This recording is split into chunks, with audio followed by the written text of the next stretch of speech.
Bonjour, ici Patrick Leroux, expert en motivation. Je ne sais pas si comme moi vous avez remarqué une tendance dans les dernières années, mais de plus en plus de gens en arrachent financièrement. Peu importe que le revenu familial soit de 50 000, 75 000 ou 100 000 au plus par année, ces gens semblent toujours manquer d'argent à la fin de chaque mois. D'ailleurs, voici quelques statistiques par rapport à l'argent.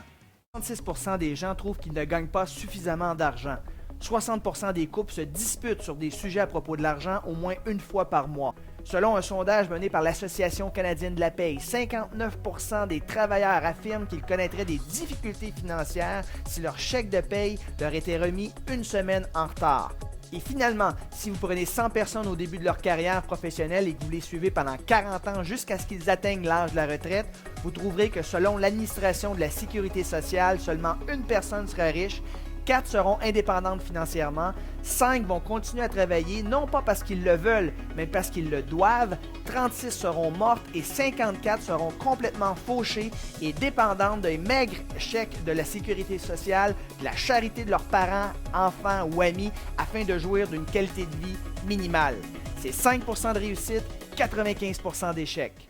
Je crois que les deux principales raisons qui font en sorte que les gens en arrachent financièrement sont premièrement que les gens n'ont jamais eu de formation formelle à savoir comment gérer leur argent, de sorte que même si leur revenu augmente, même s'ils font de plus en plus d'argent à chaque année, ils ont toujours de la difficulté à arriver à la fin de chaque mois. Et la deuxième raison qui fait en sorte que les gens n'ont pas plus de succès financièrement, c'est qu'ils sont pris du syndrome de la gratification instantanée. C'est-à-dire que ces gens achètent à crédit des choses qu'ils ne devraient pas s'acheter maintenant. Vous savez, il existe 3,1 millions de personnes qui sont millionnaires en Amérique du Nord seulement. Comment pensent-ils? Comment gagnent-ils leur argent? Quelles sont leurs habitudes au quotidien? C'est ce que vous apprendrez si vous prenez la décision d'assister à ma conférence publique qui s'intitule « M'enrichir, ce n'est pas du hasard, 5 stratégies pour acquérir l'indépendance financière ».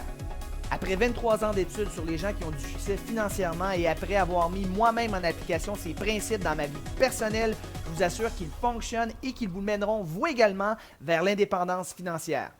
Parfois on me demande « Patrick, que penses-tu des gens qui disent que l'argent ne fait pas le bonheur? » Premièrement, les gens qui disent ça sont souvent pauvres et deuxièmement, ils ne veulent pas mettre les efforts que ça prend et les sacrifices que ça prend pour devenir riche. Parce que oui, devenir riche, ça prend des efforts et des sacrifices. Mais évidemment, je ne crois pas que l'argent seul conduit au bonheur, mais il contribue très certainement à une plus grande paix d'esprit, à une vie moins stressante, à une plus grande liberté et surtout à la réalisation de désirs que certaines personnes ne réaliseront jamais.